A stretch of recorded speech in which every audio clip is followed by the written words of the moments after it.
week. Today is day one, and we are wrapping things up with Mrs. Kimberly Spencer. I'm super excited. Super excited to dive into this conversation today. So you are in the right place if you're a coach, if you're a service-based entrepreneur, if you are growing your business online. And we all know what is going on across the entire globe. In fact, Kim is joining us from Australia. I'm on the East Coast of the United States. She just let me know it is 5 a.m. where she is. So can we give her like a round of applause for getting up early, like looking as fresh as she looks right now. I didn't even know she was in Australia. She just happened to like be here for a few months. So we're super excited to dive into this conversation. Like I said, if you're in the right place, if you're a coach, if you're an expert service-based entrepreneur, and with everything that's going on in our world, there's lots of uncertainties, there's lots of fears, people are losing their jobs. As an entrepreneur, maybe you're wondering like, are people still buying? Should I still be selling? Do I need to slash my prices? And all the things are happening. And we really wanted to bring a group of people who are still taking action, who are still leading the pack in terms of leadership, who are overcoming the obstacles, who see the opportunities. And Kim is one of those people. So Kim, welcome. Thank you for being here. Thank you so much for having me, Megan. Yeah. I have to say, Megan, it's so inspiring. Like when you asked me to be in this, I was so honored because 3 years ago, I met you through a business coaching program that I was taking, and you were one of the speakers on it. And I was like, dang, that girl is amazing. And you shared your story about how you generated $60,000 worth of income in 1 month. And I was like, I was like a month away from giving birth. And I was like, I can do that too. Oh my gosh, that's so, I love how things just come full circle. And then you and I met in person for the first time. Do you remember that at a Brendan Burchard high performance live event? Yes. Yeah. And it's just everything. I do believe everything happens for a reason, and your vibe attracts your tribe. I know it's cliche to say, but I mean, cliches are cliches for a reason because totally they're true. Yeah, exactly. And you are a certified high performance coach. Is that right? Yeah. That's what I thought. It's been extraordinary. I love what I do. I work with a lot of visionary leaders in all different genres of industries. But what's great is that I had clients who literally had to pivot their businesses overnight. And we're just showing up with no excuses. And it really boils down to the mindset of, is this going to make me or is this going to break me? And a question that is not very popular that I have shared that I decided was that this time of social distancing, quarantine life, it was going to be the best thing that ever happened to my business. And I just made the decision and I said, how could this be the best thing that ever happened to my business? And yes, when you make that decision and you make that choice, when there's a lot of suffering and a lot of fear and a lot of pain and a lot of anger going down in the world, it definitely sets you apart and puts you at odds with some people. And interestingly enough, some people who actually are doing pretty well, but who are in the mindset still of fear. But I just made that decision, and my clients did too. And I kept on telling them back in March. In March, I said, this is what we have as leaders prepared for. Like, this is what all the personal development, all the work, because you can either look at this situation, as Tony Robbins says, like, we're in winter. Like, every business has a season. The economy has seasons.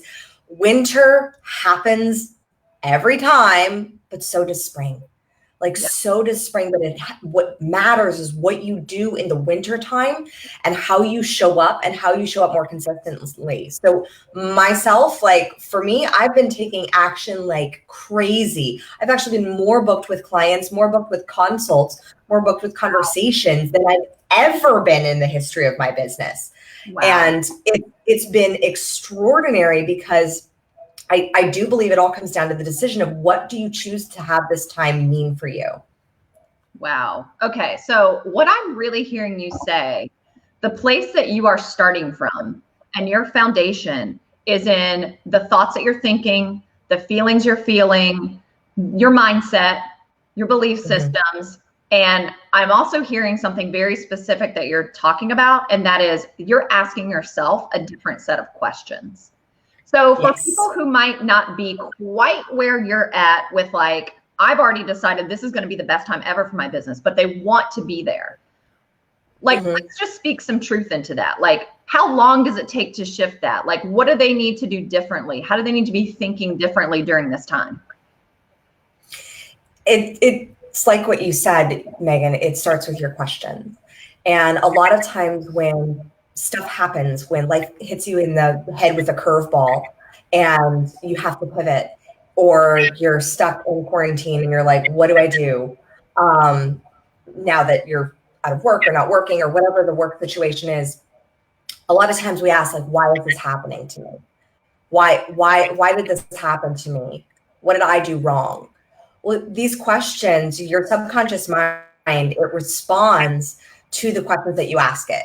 So if you think of your subconscious mind like a submarine, the captain of the submarine doesn't know what all the people in the submarine are doing in the back. They're just following the orders. And so the subconscious mind is just following the orders. So when you ask a question, it doesn't judge it. Is this a right question? Is this a wrong question to be asking? Is this a good question? Is this a bad question? It just says, oh, okay, I'll find the answer for you. And it goes on this journey to find the answer of why is this happening to you, which you can get stuck in a cycle and in a circle with that question. Same with what's wrong with me. Well, we get stuck in a cycle, in a circle of like, oh, this is wrong with me. Maybe it's my offer. Maybe it's how I look. Maybe it's that I can't speak extemporaneously on camera. Like whatever it is, it's going to give you all those limiting beliefs and all those decisions. But when you change the quality of the questions, one of the top things that I recommend is to stop asking yourself why and start asking yourself what and how questions. Because when you ask what and how questions, when you start asking what and how questions, that will give you strategy to move you forward. Why gives you a lot of reasons. It is sometimes a useful question as for understanding the purpose, but asking what and how questions will really allow you to find a strategy. Then you layer on top of that, asking what and how questions that are forward thinking toward a solution. So if you're looking at a solution as like, okay, well, what would have to happen for me to make X amount of dollars this month? Like, what would have to happen? Well, I could do this. I could do this. It would give you some extra tools. So if you look for that solution-based, frame the question in a solution-based setting. So one of the questions that I commonly ask that I learned from Michael Uslan, who was the executive producer of Batman. Like Batman in the way that we know it today, it's a little darker, he was the one who brought that to life. And it took him 10 years of getting rejected by every single studio in Hollywood. And he said, no, I see Batman as this like vigilante character. He's had a lot of stuff that happened in the past. I think we all can relate a lot to Batman. And he loved this story. And he stuck with it for 10 years. And every time he would get rejected, he asked himself this question of how is this the best thing that ever happened to me? And I learned that from him when I spoke alongside him at EmpowerCon in Los Angeles back when we were allowed to gather in public. But that question always stuck with me. And I, as a coach, I like to write down questions that are really thought-provoking, that will allow for greater strategy and solution-mindedness. And that's been the one that just has stuck with me for forever of like, how is this the best thing that ever happened? And it changes the game when you start asking that question, because then in any situation or problem that life presents you, because yes, life throws you with curveballs all the time. And yes, things don't always go off as you plan. In fact, more often than not, they don't.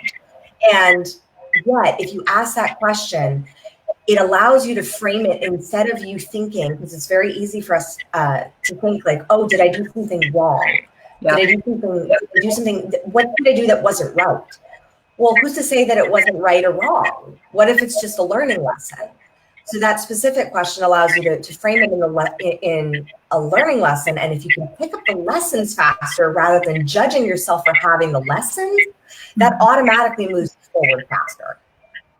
Love it. So beautiful. So one of the things that I'm really hearing from you is that you have figured out how to very much strengthen yourself emotionally and mentally so that when storms and seasons like this come about, you're actually able to thrive in them instead of, hiding underneath the covers.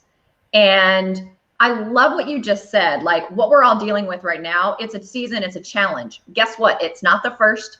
And those of us who are in business, like it's certainly not going to be the last. I mean, the number of times, I don't care how much money somebody's making or how long they've been in business, you're always going to have launches that don't go well. You're going to have team members that leave. You're going to have like hellion clients. Like you're going to have new problems like all the time that you've never dealt with before. So can you shed a little bit of light in how you, I don't, whether it's like a daily practice or you've done it in the past, like how do you keep yourself really emotionally and mentally strong so that you're doing things like making more money and making more sales than you were before coronavirus? I am radically selfish with my time. I am, and I think a lot of times as a recovering people pleaser, Me too. right? I had to become radically selfish with my day and how I set the tone for my day. I have a set of 4 activities that I do every morning. If I don't do them every morning, I do all 4 80% of the time, and then I do probably 99.9% of the time at least 2. And at least 2, and it is a set of 4. It's just a mini morning routine, a transcendental meditation. So I get in touch with like cooling my mind, getting into a different state of consciousness. I journal for 5 to 15 minutes. I run or I do some form of movement, maybe yoga for 20 to 30 minutes. And then I take a hot and then cold shower. Now this morning, in prep for this, I took just a hot and cold shower. I'll do some journaling after. And then I'll do my meditation before I get to my clients in the morning. But that time in my morning, if I miss those, then that changes how I show up for my son. It changes how I show up for my clients. It changes how I show up for my husband. And all 3 of those allow me, it's so cliche, and cliches are cliches because they're true, but you put the mask on yourself. Yeah. Like, and that selfishness, because I'm selfish in that way, I'm non-negotiable about the things that I do with my time that are the needle movers. Right. And so that's one of them. The second one is I look at the things that are the needle movers. So I'm not dallying around with trying to revamp my website to make it look pretty, to do something that is to make it look better that not enough visitors are going to. Right. People visit my landing pages more. And so I'm not dallying around doing little piddly bit and trying to get that. It's what I call productive procrastination, because when you know the needle movers of what really moves the needle in your business, that changes the game of how you show up. So I ask this question as well: what will bring in profit? What are the 10? And this is one of my activities that I do as a part of my journaling to get really specific, because I used to do 3. Since COVID, I've started writing down 10 sales activities that I do each day. Now, do I get to all 10 of them? No. So, I mean, some days I get to 8 of them or 5 of them. Sometimes they take me longer, but if I can get to at least 5, I know I'm already moving the needle beyond the 3 that I had been doing before. Yeah. And the sales activities can be anything from like responding to a client or following up with a prospective client we had a consult. It can be writing a sales page. It can be writing a sales email. It can be checking on the top of the ads funnel. It can be a whole bunch of things, but it comes down to you really knowing like what are the needle movers and really being clear on it starts with sales and profit first. Yeah. Yeah. And it's so important I love that. It's so simple, Kim. It's so simple. I think that people are just not taking the time to ask themselves that question. What are the needle movers in my business today? What are the activities I can focus on to make sales today? But then actually writing them down. And, we often hear people say, well, everything you're saying to me, I've heard it all before. But what I know, like one of our mentors, Brendan Burchard, has always said, common sense isn't always common practice. So just because you know I'm in business, I should be making sales every day. I'm in business, I should be focusing on the things that generate sales every day. Are you actually deciding what those things are? And then you're making those things a non-negotiable. I love the conversation around non-negotiables. And I'd love to hear your perspective on non-negotiables because you've used that word quite a bit. And you've said like you're making your time and how you're spending your time and how you're taking care of yourself and the things you're doing in your business a non-negotiable. And I think that what a lot of people aren't realizing is that the very things that are going to take them to where they say they want to be, those activities, they have not actually made a non-negotiable. Like, talk to us a little bit about what you mean by the word non-negotiable and what that actually looks like in your life. That's a great question. When you're going for anything new, when you're shifting from, because I did back in 2016, 2017, even 2018, when I was growing my business and I was making like nothing, like nothing. It's very, very sad. Sad time, was I would negotiate with my mind on doing the things that scared me. So a lot of people would like selling scared me. So I would fix my website. I would post on social media, but I wouldn't be adding a call to action. And the thing is that when you negotiate with your mind, you're conditioning your mind to negotiate out of the things that you want. Where you are conditioning yourself and you are training your brain that what you want is not actually really what you want, because you're training your brain through the habits and the conditioning of negotiating with what you are available for. And so the thing is that when you change up and when you say, this is a non-negotiable, I'm going to start showing up more, and you make that decision, the first steps of retraining your brain it's going to take courage. It's going to take courage, and it's going to take faith, and it's going to take having that vision for what it is that you want.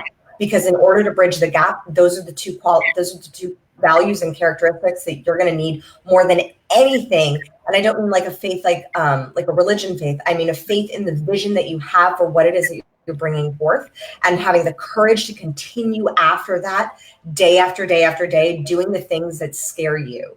So sometimes, even now, I will get the moment of doubt. Like last night, I was following up with a prospective client, and I had the moment of doubt of, am I being too much? Like, am I bothering her? And I was like, girl, she's delaying on what she wants. This is what she said. She's already had value.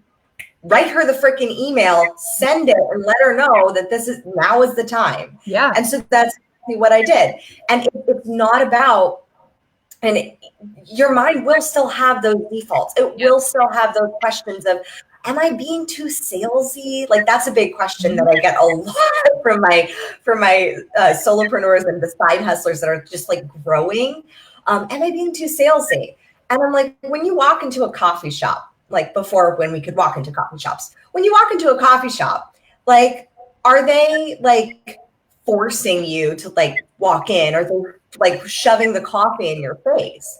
No, you walk in, you kind of look around, you're like, okay, I think I want some coffee. And then the barista, what kind of coffee would you like? I don't know. Oh, can I help you with that guidance? They're constantly selling, but it's not this like pushy thing. And no barista has this fear that, oh my gosh, am I being too salesy with pushing the coffee shop? Right. They're in your coffee shop. Like, they're there to possibly, probably purchase coffee. It's the same as true for service-based entrepreneurs. If they're on your page, if they're in your group, if they're communicating, if they're interacting with you, they're in your space with the possibility of taking that relationship to the next level. Yeah. So why not? Like, and it doesn't have to be from a place of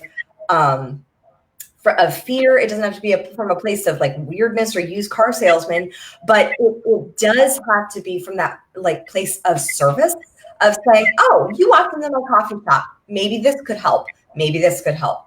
I have a program for this. Oh, you're exactly right. I have this freebie download that would really help you with that thing. Or maybe if you'd like to discuss that further, I do 90-minute consults. Let's dive in. Yeah. And they're in your coffee shop. No other business owner is really questioning why, but for some reason, when we move into the online space, there's this fear of being too salesy. And I think it's only too salesy when you make it a big deal and you make the salesy thing have a whole bunch of meaning around who you are, rather than what sales really is most people are really concerned about themselves. Exactly. And so when you have that perspective of, okay, let me take it out of my own ego and focus on the other person who's actually really just concerned about themselves. Let me see if I can serve that person. If I can, awesome. If they like my coffee, great. If not, there's another great coffee shop down the road. But it's everyone has their own coffee shop. Everyone has their own flavor of coffee that they like, or variety of coffee that they like. And sharing that from that perspective and just allowing people to come into your coffee shop on a regular basis. Like I don't see why you wouldn't not be wanting to make money, because that's what businesses do, but B, serve them with the sales. And I actually think it's irresponsible for you not to.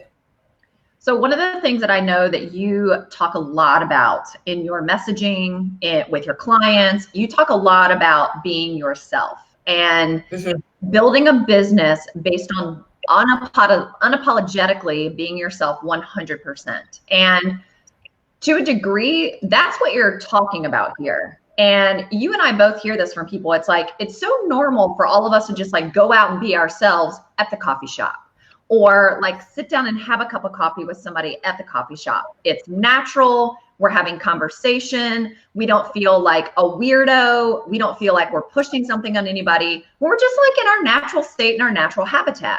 Well, then all of a sudden we look at like, I'm building a business and I've got to reach out to people and I have to make posts and I have to message people and I have to have sales conversations. And it literally is like people are becoming a totally different person, and it is not even who they are. And I know where I can get frustrated as a coach, and maybe this happens to you too. It's when people are like, Megan, give me the script, give me the 15 steps, tell me every single thing I need to do. And I can feel, it's almost like I get hit by a tsunami. And what my mind tells me is like, there is no way on earth me giving this person 10 steps to kingdom come is going to work, because they're not allowing themselves to actually be themselves. And they're the magic. It's their attitude, it's their energy, it's their vibe, it's how their confidence level, it's like all those things. So I would love to hear you talk about this topic, about turning that side of yourself on when you're in the business setting, growing your business and connecting with people. Like, what does it mean to grow a business by being yourself? So I love this question, because I asked myself this question a lot back in 2016 when my business was making no money, because Crown Yourself was not my first business. Like, I had a private Pilates studio that I owned. And I was like, I also was the president of an e-commerce company. Both of those businesses, I was like, what's the difference with this purpose-based business? And there was a lot of difference in the mindset of how I thought about it, the belief systems that I have about it. When I first started Crown Yourself, I had a lot of doubt and fear, because after I was bought out of my e-commerce company, that was 3 months of dealing with lawyers, which I really would wish on nobody, but 3 months of dealing with lawyers that questioned my integrity, my age, my everything. And so it was the first time in my life that I've ever had crippling doubt about who I was, about my identity. Wow. And so while I came up with the idea, and so I was bought out 3 weeks before I got married. I walked down the aisle and then I jetted off to Italy for my honeymoon. And I was like, what am I going to do when I get back? And that's when I had the idea for Crown Yourself. But for a year and a half, Looks like we lost her. We'll wait just a second for her to come back on. She's got the link. And if you are listening to this and you have any questions for Kim or for me, or if you're watching this live or you're watching the replay, just go ahead and pop those in the comments, and either Kim and I can come back in and answer those questions. So if you have any questions about what are the income producing activities I'm supposed to be focusing on a daily basis, what kinds of questions can I be asking myself to really reframe? Oh, there she is. She's back. All right, you're coming on. Okay, there you go. You're back. You're back. Okay, so you were talking about you're in Italy. You have this idea to crown yourself. Can you hear me? Oh, you left again. I don't know if you can see me. Can come back on. Technology, this is what happens. You guys are seeing like live. Okay, let me get you back in the stream. This could be live being weird. Okay, cool. We're back. Yep. That was one. Cool. Okay, so take us back to Italy. Here you go. Now it's just, can you hear me, Megan? I can no longer hear you. Let's see. I can hear you. Yeah. Okay, can't hear you. Oh, you can't hear me. See what's going on. Yes. Can you hear me now? If I do this. Oh no. I want to hear the story about what happened in Italy. I know everyone's like, yes, I want to hear the story. Oh, okay. Kim, you're back. It's telling me that you're coming back.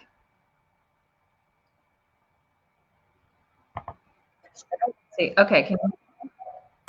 Yeah, okay, we're back. The whole time I was practicing exactly what I was preaching, and I said, this is going to work. This is going to work. We're going to find a way. Okay. And I was just talking to technology. Totally. Well, I actually sometimes I almost like when stuff like this happens, because it gives people an opportunity to see stuff does not always go the way we want it to go. I don't care how successful you are. I don't care how much money you make. It's not like we knew this was going to happen, but you just roll with it. And the more cool, calm, and collected you stay, the easier it is to roll with it and get back in. So sometimes I like when this happens. Take us back to Italy. So we're in Italy. Oh, back to Italy. So I'm in Italy. I've probably had way too many espressos. And I'm wondering how I can combine all of my passions, because I have this, I've been a Pilates instructor for I think it was 8 years by then. I had owned a Pilates business. I had owned an e-commerce company. I had been a screenwriter. I loved health. I loved fitness. I loved all of these different things. And I figured out the body stuff. I figured out the relationship stuff, and I'd done business. And so I was like, what would it be? And I leaped off the couch and I said, crown yourself. And I immediately went into productive procrastination mode and started buying lights and equipment for filming stuff. I had no idea what I was filming. I had no clarity. I hired a web designer and a logo designer to build a fancy website. I had no idea still, again, what I was selling. I had a fancy $5,000 blog for a year and a half that had no calls to action, that had no sales. And then after a year and a half, I was like, why am I not making any money? Because I had no offers. I had no sales process. I had no clue. So I feel you from being in that space of not knowing and not showing up. But I also had so much fear around my identity because all of my photos, I still use them to this day. They've got crowns on, they've got they sparkle. But back then in 2015, 2016, I was so scared of standing out. I was terrified of sparkling. I thought no one would take me seriously being so feminine and so girly and so sparkly and princesses and Disney memes, what the F? Yeah. And people wouldn't get it.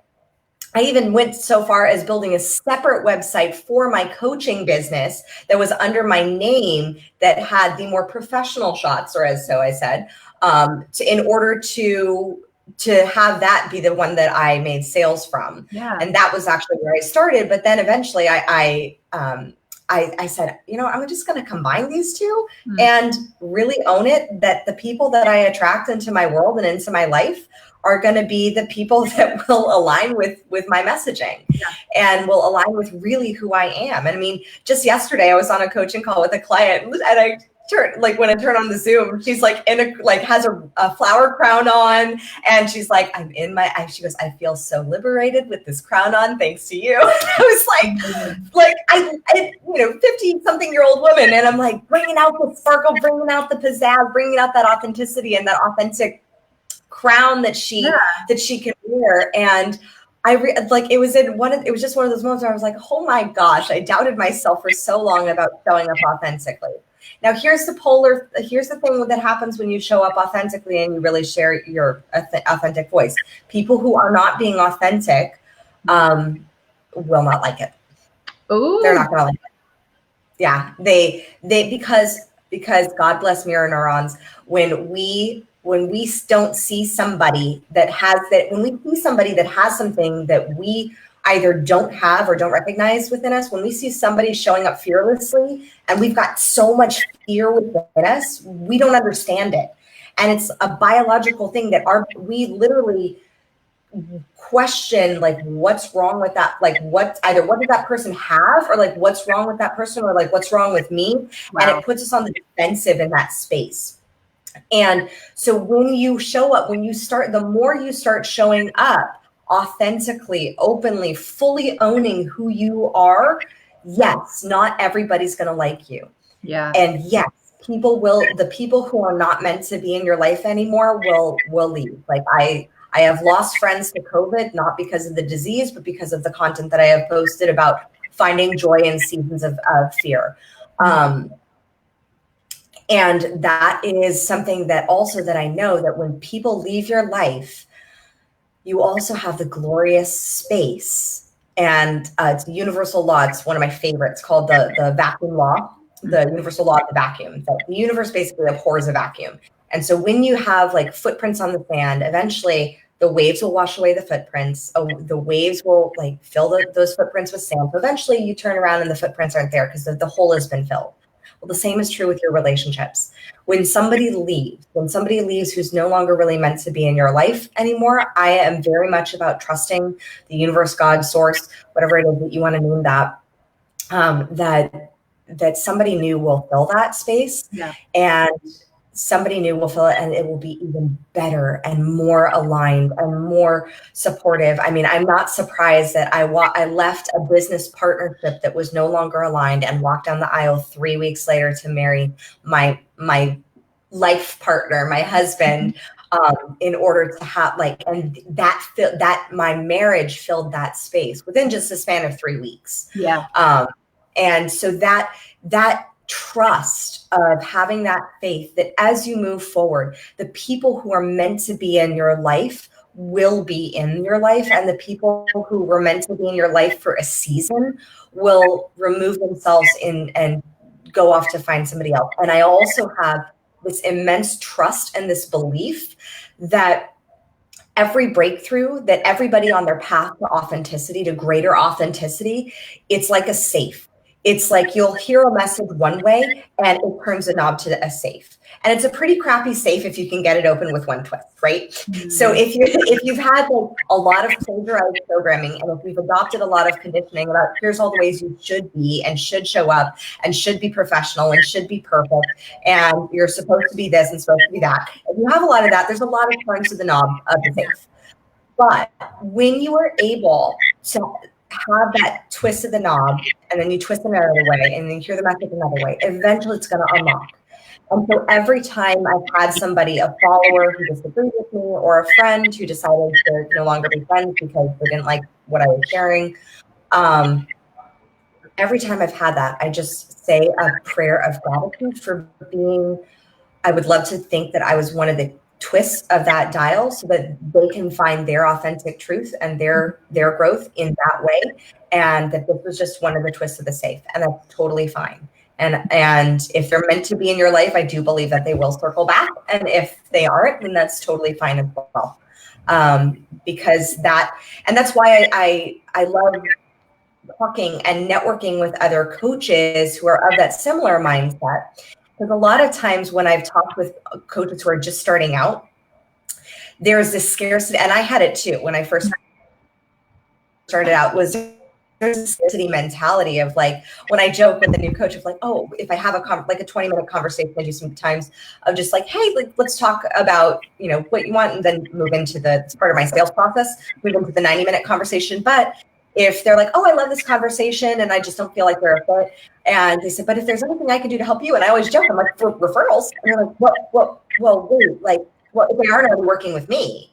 And I'm like, okay, because people will fit. There will be a fit for the clients that you have and the clients that I have and the clients someone else has. And if I feel like a client isn't a fit for me, I'll refer them to you, or I'll refer them to another coach who I'm colleagues with, or I will refer them to another coach.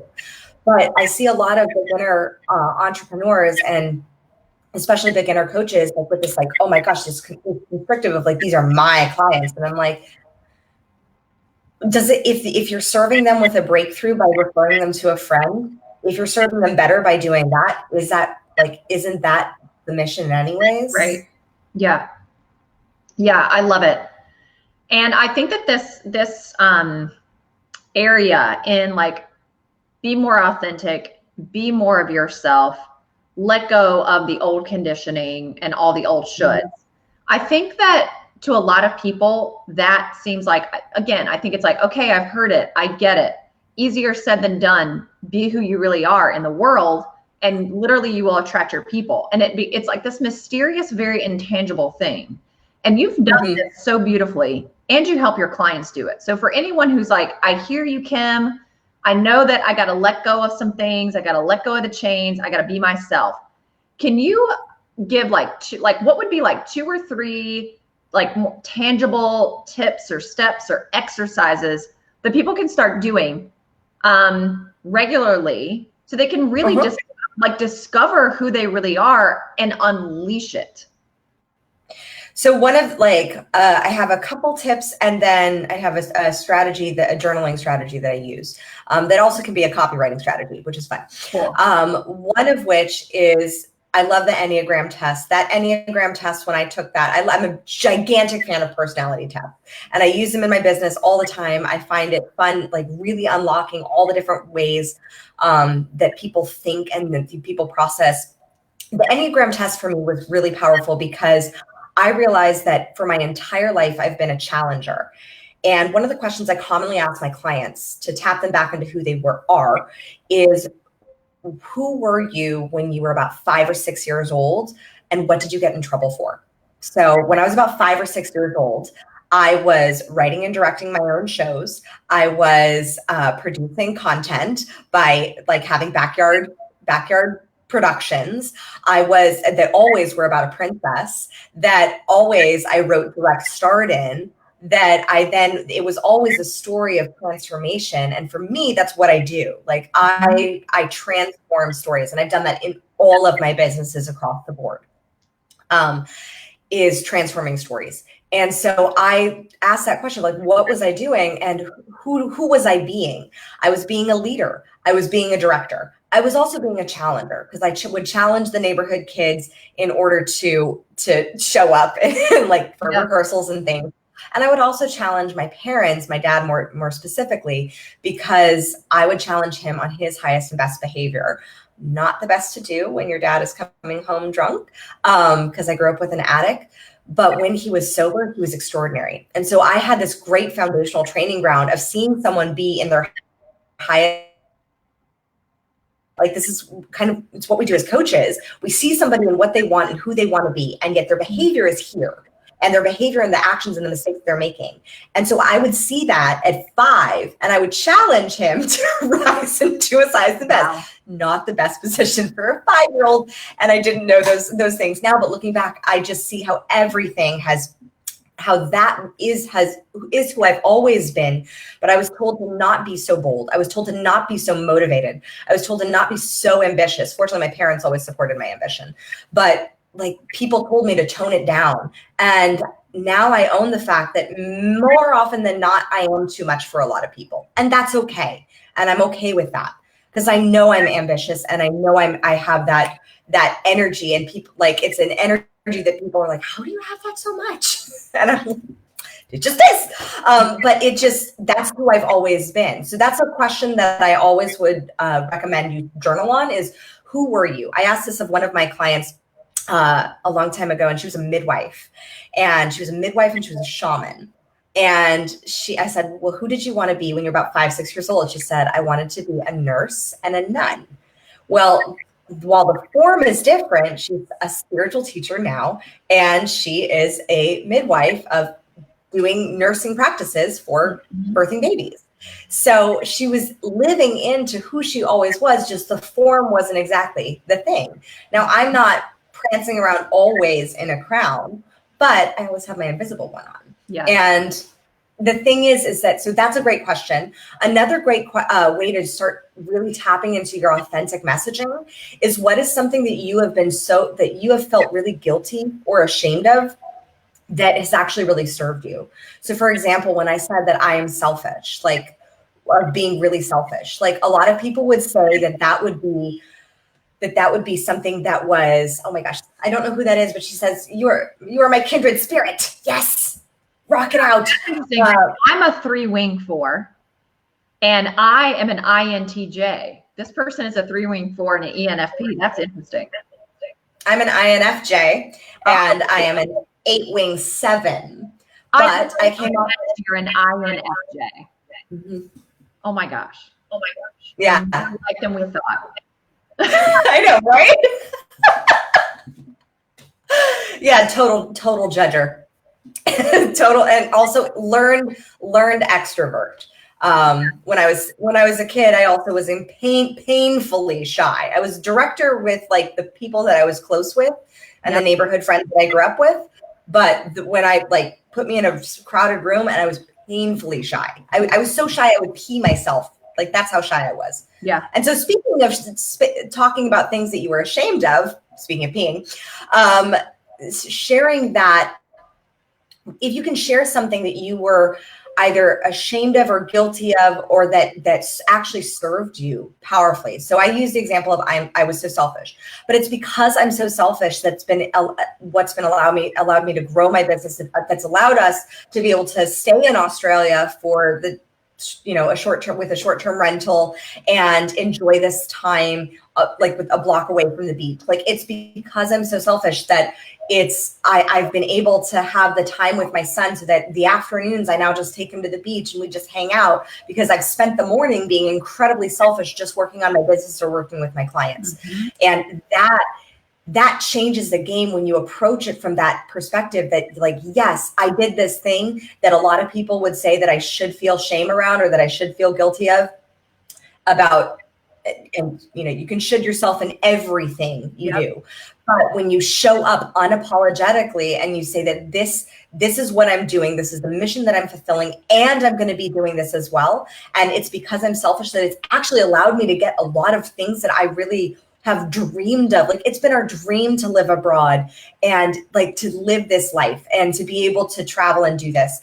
And that's, oh my gosh, someone's friends live by the beach in AU. We got it. Please introduce me. I'd love to have more friends out here, like actually, like in person. I'm not social distancing appropriate.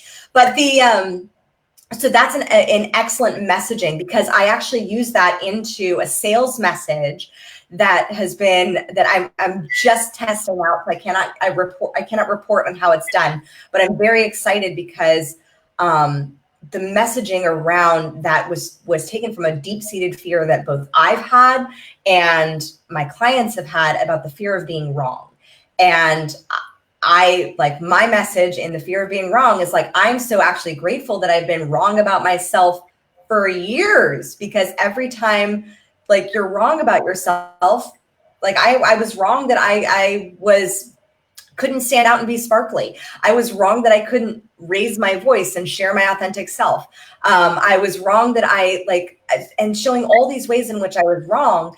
And it really allowed me to see that actually being wrong was actually the best thing that could ever happen to me. And so that's a powerful journaling exercise, and actually a messaging exercise, is look at what is the belief that you are very scared to even admit. And then how has that belief actually really served you? Because every belief has what I call Trojan horses. Yep. That serve you in some way. They've either given you safety, they've given you connection, or they've given you acknowledgement, and or they've given you control, connection and acknowledgement or control. And so every belief has that, limiting or positive. So that is a powerful exercise. And another one is, so I gave the tool of the Enneagram 8. I gave the journaling exercise of like, who were you when you were about 4, 5, 6 years old, and what did you get in trouble for? And then lastly, messaging, and write some sales copy. Don't think of it as sales copy. Write just a blog, a journal, or whatever you want to call it, but you can turn it into sales copy, and about a message that is actually something that you may feel shame about, that actually that the world says that you should feel ashamed about. Like for me right now, I've been posting a lot on joy, because a lot of people in the world say that I should be feeling fear, and I don't. I feel actually excitement for the future, for innovation, for many things. And a lot of people disagree with that. And I'm okay with that. And so that's something that by posting on that, it's showing me who my people are, and who I would much rather hang out with would be the joyful crowd, who's like living from a place of compassion and excitement and joy. Mm-hmm. And seeing this as a time for possibility, because I don't believe that you can you help the suffering by lowering your energy to the level of suffering and struggle. Like you can pull someone out from suffering with the compassion that comes from being joyful and rising up, rather than from lowering yourself and miring yourself in the same fear and the same guilt and the same shame and the same apathy that a lot of people are dealing with right now. Yeah. Oh my gosh. You just literally gave us like a 10-minute masterclass on how to be yourself. That was amazing. And okay, there's that I think deserves to be pointed out. If we could just get a little personal here with our community listening. And like, here's the truth.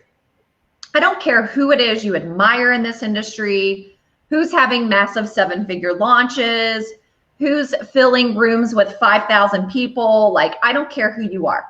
Every single one of us has got like stuff in the closet.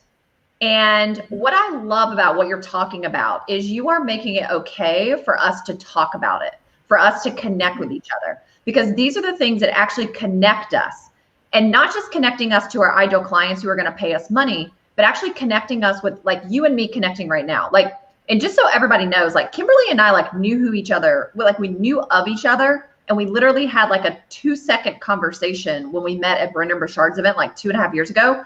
But I actually, we don't really know each other. And when I was deciding on like, who do I want to invite to be in this interview series, like your name just popped up to my head. And I'm like, I'm just going to ask her. Like, we don't really know each other, but I'm going to ask her to see if she'll come do this. And I knew enough about you because I've seen you that I knew that we were on the same page. But I don't know any of your intricate details about you. So much of what you just said, I am like, holy shit. My biggest fear is being wrong. I was like deathly shy to the point where I would pee myself too when I was a little girl. Now, I was never told I was too much. I was always told I was too quiet. So like we are like have similar personalities. Like there's so many things about me and you that you're like talking, but what are the things that, and I'm pointing this out because I want people to see where we connect with other people. And it's when someone else is giving airtime to the thing that we might not be, or that we're not talking about, or that we are keeping a secret, or that like we assumed, like I never would have guessed you were afraid of being wrong. I never would have guessed you were an introvert. Never would have guessed until you just said it right now. Like I kind of like totally had you pegged completely wrong. But like, look at what we do. We see people who are out there doing their thing and we make assumptions about them. But when you just allow yourself to connect, like we're connecting and not being afraid of what if they say no? What if this doesn't work? What if they don't like me? What if I'm wrong? But then you talk about it with each other. Like who knows what could happen with those types of relationships? And again, it's not just your client relationships with people who are going to pay you. It's other types of relationships like what we're doing right here. So I love this conversation around let yourself be who you are, because when you let yourself be who you are, you have no idea who is going to be attracted to that and who you could be connecting to through the smallest things. Like we have a fear of being wrong. Like who knew that that would be what connected us to each other? Like who knew? I love it. Thank you. Thank you. And I've loved coming on here and speaking to your community. I know how much you value and pour your heart into the community that you build. And so it is such an honor for me to be here and share this space with you. And I love the fact that we've been able to connect on a deeper level over the fear of being wrong. Totally. Australia to Florida. I mean, look at what's possible here. I'm sure that there are plenty of people here who want to follow up with you, connect with you, see what you're up to. So how can people connect with you, whether it's on social media, through your website, anything that you want to give away to people? Yeah, I believe I sent your team my Heal Your Money Beliefs workbook and training. I believe I did. So I believe that's the one that we sent over. If not, it was my procrastination elimination hypnosis. You can also just email me if you want either of those. If those speak to you at info@crownyourself.com, my team will happily send those over your way so that you can get on those. You are also more than welcome to join my community over at, it's called Crown Yourself, super simple, it's the name of my business. So you can also join my community on Facebook at Crown Yourself and visit my website for blogs, podcasts, all on really showing up as your authentic best self and making more money and showing up and attracting your soulmate peeps because of it. And I don't just mean, like Megan said, like not just as soulmate peeps as your clients and people who will pay you, but friends, colleagues, strategic partners, fans that just you align with. And by showing up and being fully 100% you, the best you that you could ever imagine, that you always dreamed of being. And I always love you following on Instagram as well. I check my DMs regularly. So check me out at kimberly.spencer and hit me up with a DM and let me know if this talk served you, because I love having those conversations and all of that. So thank you so much for having me. Thanks for being here. And we'll make sure that the free gift goes out in the follow-up email that all of you are going to get, and we'll pop a link inside of the comments section here for people who catch the replay. Thank you so much for being here. This was so rich and so valuable. I hope that everyone got a ton of value from it. I know that I did. And it looks like we're going to be like new best friends here moving forward. Yes, I love having new best friends. All right. Thank you so much, Kim. Bye, everybody. Bye.